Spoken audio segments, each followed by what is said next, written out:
네, 과거 김건희 여사의 코바나 콘텐츠 전시회를 후원했던 업체가 대통령 관저공사를 맡았다는 보도가 나오면서 파장이 일고 있습니다.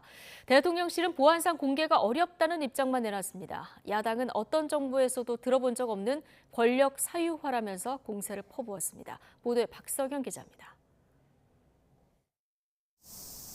윤석열 대통령의 새로운 관저가 될 외교부 장관 공간입니다. 이사를 앞두고 리모델링 공사가 막바지에 접어들었습니다.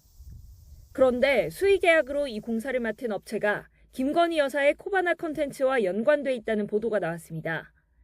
과거 코바나 컨텐츠 전시의 후원 명단에 이름을 올린 곳이기 때문입니다.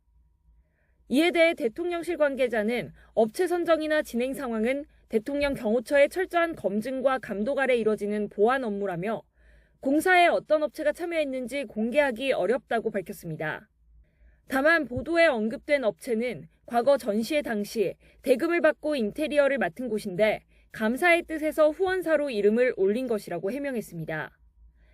야당은 곧바로 과거 어떤 정부에서도 들어본 바 없는 권력 사유화라고 맹공하며 진상조사를 요구했습니다. 권력 사유화의 전형입니다. 비리와 부정부패의 냄새가 피어나고 있습니다. 대부분 비공개 깜깜이 계약으로 진행되고 있는 대통령실 이전 공사와 관련된 의혹에 대해 진상을 철저히 밝혀야 합니다. 이런 가운데 한 법사가 윤 대통령과의 친분을 주장하며 세무조사 무마 등 이권에 개입했다는 의혹도 불거졌습니다. 대통령실은 아직 구체적 조사가 이뤄진 건 아니지만 필요하면 공직기강 비서관실 등에서 조사를 진행할 수 있다는 입장입니다.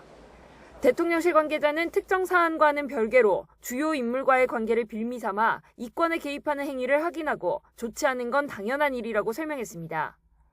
또 다른 관계자는 관련해 풍문은 들렸지만 출처가 미상이고 내용이 추상적이라 조사에 착수하지는 않은 것으로 안다고 전했습니다.